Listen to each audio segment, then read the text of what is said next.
ഭക്തി താ ജഗദംബേ പ്രേമം താ ജഗദംബേ.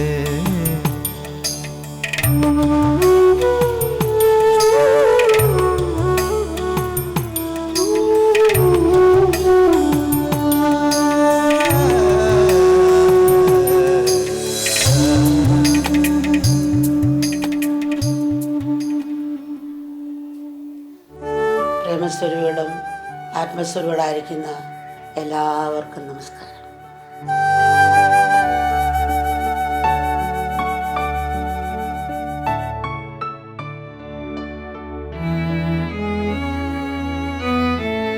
ലോകത്തിലേതു കോണിലാണെങ്കിലും ഓണമെന്ന് കേൾക്കുമ്പോൾ മലയാളികളുടെ മനസ്സിൽ എന്തെന്നില്ലാത്ത സുഖവും സന്തോഷവും നിറയും. ബന്ധുമിത്രാദികളിൽ നിന്നും അകലെ അന്യരാജ്യങ്ങളിൽ ജീവിക്കുന്ന മലയാളികൾക്ക് ഓണത്തെക്കുറിച്ച് 1000 ഹൃദയം കുളിപ്പിക്കുന്ന കഥകളുടെ ഓർമ്മകളും പങ്കിടാനുണ്ട്.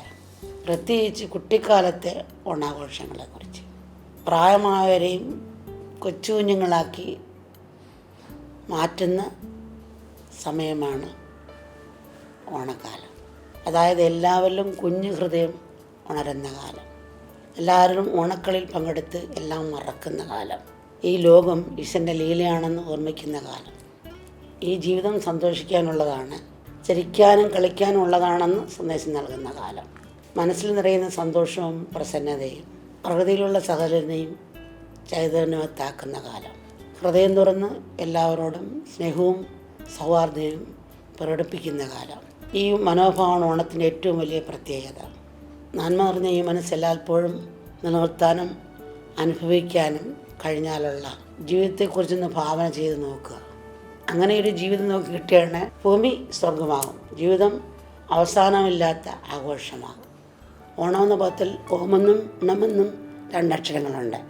ഇതിലെ ഓം എന്ന അക്ഷരത്തെ നമുക്ക് ഓം എന്നാക്കിയിട്ട് ഓ ണം ഓം ണം അങ്ങനെ പറഞ്ഞു പറഞ്ഞില്ലേ, രാമായ പോലെ അത് ഓണമായി മാറും. ഓം ഏകമായ പരമാത്മതത്വത്തെ സൂചിപ്പിക്കുന്നു. ണം എന്ന അക്ഷരത്തിന് മംഗളമെന്നും അർത്ഥമുണ്ട്. അപ്പോൾ ഓണമെന്ന വാക്കിന് പലതായി തോന്നുന്നെങ്കിലും എല്ലാത്തിലും നിറഞ്ഞിരിക്കുന്ന ആത്മചൈതന്യം ഒന്നാണെന്നുള്ള ബോധം ഉദിക്കുന്നവർക്ക് മംഗളം ഭവിക്കും. ഓണത്തിൻ്റെ യഥാർത്ഥ സന്ദേശം പ്രപഞ്ചസാരം ഒന്നാണെന്നറിയുക, അറിവിൽ ഉറച്ചു നിന്നുകൊണ്ട് ലോകകർമ്മങ്ങളിൽ ഏർപ്പെടുക. അപ്പോൾ സുഖവും ശാന്തിയും ഐശ്വര്യവും സമ്പൽ സമൃദ്ധിയുമൊക്കെ തനിയെ ഉണ്ടാകും. ഇതാണ് മഹാബലിയുടെ കഥ നമ്മളെ പഠിപ്പിക്കുന്നത്. സകലനെയും നിലനിർത്തുന്ന ശക്തി ഏകമാണെന്നറിഞ്ഞാൽ പിന്നെ അവിടെ അഹന്തയ്ക്ക് സ്ഥാനമല്ലേ. അവിടെ കേവലം കൃതജ്ഞതാ മനോഭാവം മാത്രമാണ് ഉള്ളത്. അപ്പോൾ തല കുമ്പിട്ട് എല്ലാ ഐശ്വര്യപ്രദമായി സ്വീകരിക്കാൻ മാത്രമേ കഴിയൂ. അതാണ് മഹാബലി ചെയ്തത്. ബലിചക്രവർത്തി 3 ലോകങ്ങളിലും കീഴടക്കി എല്ലാത്തിലും ആധിപത്യം സ്ഥാപിച്ച് കഴിയുമ്പോൾ ചക്രവർത്തിയാണെങ്കിലും സാധാരണക്കാരാണെങ്കിലും എല്ലാം എൻ്റെ കാൽക്കീഴിലാണ് എന്നൊരു അഹംഭാവം തീർച്ചയായും ഉണ്ടാകും. ഭരണാധികാരികൾക്കും ജനനായകന്മാർക്കും അഹന്ത ഒരിക്കലും നല്ലതല്ല. അത് സ്വന്തം നാശത്തിന് തന്നെ കാരണമാകും. രാജ്യത്തെയും ജനങ്ങളെയും അപകടത്തിലേക്ക് അത് നയിക്കും. ഒരു നല്ല ഭരണാധികാരിക്ക് വേണ്ടത് സ്നേഹം, വിനയം, കരുണ, ക്ഷമ ഇവയൊക്കെയാണ്. ഈ ഗുണങ്ങൾ അതിൻ്റെ പൂർണ്ണതയിൽ പ്രകാശിക്കണമെങ്കിൽ പരമമായ ഈശ്വരശക്തിക്ക് മുമ്പിൽ തലകുനിക്കണം. അപ്പോഴാണ് ആ കൃപ ഒഴുകിയെത്തുന്നത്. താണനിലത്തെ നീരോടു എന്ന് പറയല്ല. 3 ലോകങ്ങളും മഹാബലി കീഴടക്കിയെങ്കിലും അനന്തമായ ഈശ്വരന് മുമ്പിൽ താനൊന്നുമില്ല എന്ന് തിരിച്ചറിഞ്ഞ നിമിഷത്തിലാണ് മഹാബലി വാമനന് മുമ്പിൽ തലകുനിച്ചത്, തന്നെ തിരുമുമ്പിൽ സമർപ്പിച്ചത്. ആഴത്തിൽ ചിന്തിച്ചാൽ ഇന്ന് നമുക്ക് അവകാശപ്പെടാനും അധികാരം സ്ഥാപിക്കാനും എന്താണുള്ളത്? ഭൂമിയും ആകാശവും വായുവും വെള്ളവും വെളിച്ചവും, അങ്ങനെയെല്ലാം ഈശ്വരനെ പറ്റാത്ത കലവറയിൽ നിന്നും നമ്മൾ നിരന്തരം കടമെടുത്തുകൊണ്ടിരിക്കുകയാണ്. അങ്ങനെ നോക്കുമ്പോൾ ലോകത്തിലുള്ള വലിയവരും ചെറിയവരുമായ എല്ലാ ജനങ്ങളും ഈശ്വരനോട് ഒരേപോലെ കടപ്പെട്ടിരിക്കുന്നു. അങ്ങനെ നോക്കുമ്പോൾ ലോകത്തിലെ സകല ജനങ്ങളും ഈശ്വരനെ കടക്കാരാണ്. ഈ ബോധം മഹാബലിക്കുണ്ടായ നിമിഷത്തിലാണ് അദ്ദേഹം വാമന രൂപത്തിലെത്തിയ ഈശ്വരശക്തിക്ക് മുന്നിൽ തലകുനിച്ചത്. 1.5 വർഷത്തിൽ ഏറെ ആയിട്ടും കൊറോണ ഇന്നും ഒരു പേടി സ്വപ്നമായി അവശേഷിക്കുന്നു. താൻ കുഴിച്ച കുഴി താൻ തന്നെ വീഴുമെന്ന് ഉള്ള പഴമൊഴി യാഥാർത്ഥ്യമാക്കൊണ്ട് മനുഷ്യൻ ചെയ്തു കൂട്ടിയ കാര്യങ്ങൾ അവനെ തന്നെ തിരിഞ്ഞു കൊത്തിക്കൊണ്ടിരിക്കുകയാണ്. ഭയവും ആശങ്കയും മനസ്സിനെ കീഴടക്കാനും ആത്മവിശ്വാസം തകർക്കാനും സാധ്യതയുള്ള കാലഘട്ടമാണിത്. അതിനനുവദിക്കാതെ ഈ അവസരത്തെ നന്മയുടെ കണ്ണിലൂടെ നമുക്ക് നോക്കിക്കാണാൻ ശ്രമിക്കാം. മനുഷ്യനെ മനുഷ്യനാക്കുന്ന പല ജീവിത മൂല്യങ്ങളും നമ്മൾ മറന്നു, അതിനെ ചവിട്ടി തേച്ചു. അവയുടെ പ്രാധാന്യത്തെക്കുറിച്ച് ഓർമ്മിക്കാനും താക്കീത് നൽകാനും ഈശ്വരൻ അയച്ച ഒരു പ്രത്യേക ദൂതനായി ഈ കൊറോണയെ നമുക്ക് കാണാം. അല്പമെങ്കിലും ധർമ്മബോധത്തോടെ ജീവിതം നയിക്കാനും കർമ്മം ചെയ്യാനും ഈ ഓണക്കാലത്ത് നമുക്ക് പ്രതിജ്ഞയെടുക്കാം.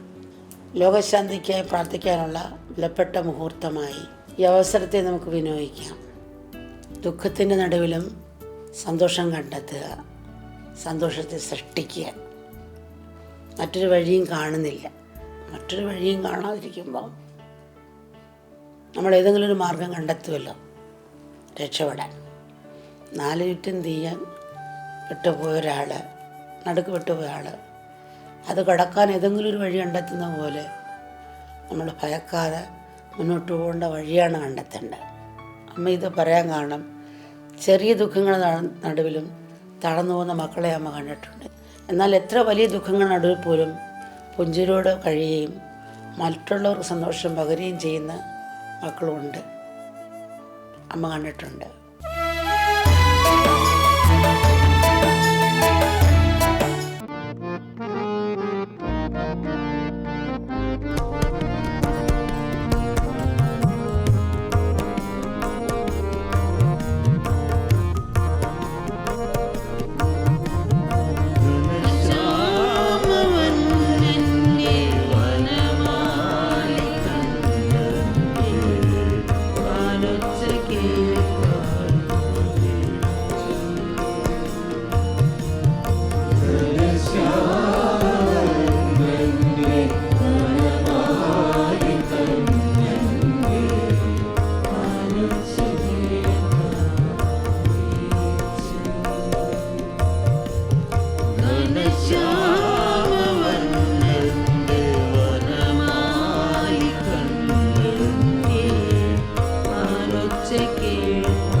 കരുണ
കര കാണാത്തൊരു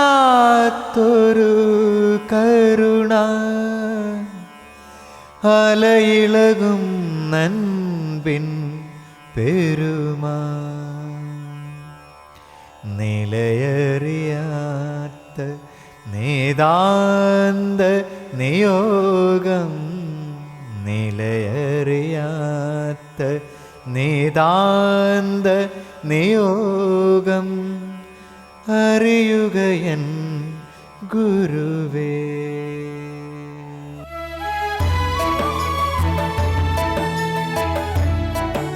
Just as we choose to have a balanced diet, can't we also choose to have a balanced mind, a balanced outlook, a balanced emotional state, a balanced life? We certainly can. But as you said, it's not easy, but it is doable. So the mind, as I said, is always choosy. Balancing life is a choiceless state. It's an attitude. So when I say choicelessness, it doesn't mean you stop choosing this or that. You may still choose, but you enjoy both this and that. You know, if you go to the northern part of Kerala, the Calicut area, you see people making parota. Parota is it's like a kind of pancake. Yes. You know, you will be amazed the way they do it. So one pan is here, the other pan is there, and then there is another pan there. So they are at least maybe 8 or 10 feet wide. And this person here, he does this thing and then he throws it and it falls in the other pan. And from there, that person, that fellow, he does something and like throws it in the air. And it falls right on the next pan. That's mastery. And there is no effort. But he must have put forth a lot of effort to reach that state. So you may still choose, but the thing is you choose both this and that. It's like using both legs while walking. When you raise the left foot, the right foot supports you by remaining firm on the ground. Likewise, when you raise the right foot, the left foot is well founded. And this keeps your body in perfect balance. Yes. So here you are neither a leftist nor a rightist. You are a political. You are in the middle. At the same time, you are using both your legs most effectively. So let me give you an example. Once during the New York program, Amma stayed the first day in a devotee's penthouse in Manhattan, if you remember. Amma arrives the previous day evening and he spends one night there. So it was a huge, luxurious apartment. And one time, this was maybe 7 or 8 years ago, a group of reporters came there to interview Amma. And one of them asked, look at this luxury apartment. Whereas there are homeless people outside. Oh, I remember this, yeah. You remember that interview? Yes. I remember And what did that, Amma say? Amma said, today I'm here. Tomorrow I will be staying in one of the dark rooms in the Manhattan Center. In Europe, I stay in the program venues. Most of these places are indoor stadiums. During the 2 or 3 days of program, I stay in the changing rooms of the hall, where there is no ventilation, no proper bathrooms or toilets. I enjoy both. I enjoy the penthouse. I enjoy these changing rooms also. So this is what it means by balancing your life. Yeah. So be a good balancer, a tightrope walker, and enjoy life. But Swamiji, so when you say that you don't expect the result of your action, when it's and try to surrender the outcome to Amma, when it's something that is negative, we find it a lot easier to just be like, okay, fine, that's Amma's will, we leave it. But when it's a good outcome, then immediately we feel very proud, I've achieved something. Some people wonder, like, is it okay to at least be happy for successes, or should we not even be happy? So it's absolutely all right to be happy, to celebrate. That's Amma participates in every program, every festival. And she comes and sits and enjoys all the programs, all the cultural programs. And she enjoys, thoroughly enjoys. You see Amma laughing, you see Amma getting excited, clapping, playing with children. So Amma is enjoying that. But when we enjoy a particular result of an action, then we are taking doership for that, no? Yes. Because we don't understand that every single help, every success, every good thing, every blessing, everything comes from God. Everything comes from the universe. Who are you? Because it is the consciousness within you helping. Is it the body? No. The whole thing, the whole energy came from the totality, And that totality is you. You are just a part of that. Or you are one with that. So all the help comes from the universe. This is something that should become ingrained in you. It should go really deep within you. You should really absorb it. Otherwise, you cannot really practice. But then, once you start practicing and once you enjoy it, once it becomes part of your individuality, then the whole thing changes. It becomes beautiful, blissful, enjoyable. And that's why Amma says, make life a celebration. We've been talking about this aspect of fear and surrender. Can you give any particular example of something that Amma actually told you when there was a stressful moment, a stressful period that kind of made that momentary anxiety kind of disappear? So for instance, take my first darshan back in 1979. I came as a fretful young man, troubled with the thoughts of the future, indecisive about the profession I should take, and the deep sadness I always felt within. And just Amma's presence and a couple of sentences she whispered in my ear lifted all the dark clouds of anxiety, fear, concerns about future, and so forth. What did Amma say? Amma only said, "You are my child and I am your mother." That was the only two sentences. That's all you need actually. The rest was just experience. Yeah. Experience. I mean, objectively speaking, Amma only spoke 2 sentences. But those sentences, it was like a mantra. It just plowed deep into me. And I can still recall that sound, that voice of Amma when she whispered those words in my ear.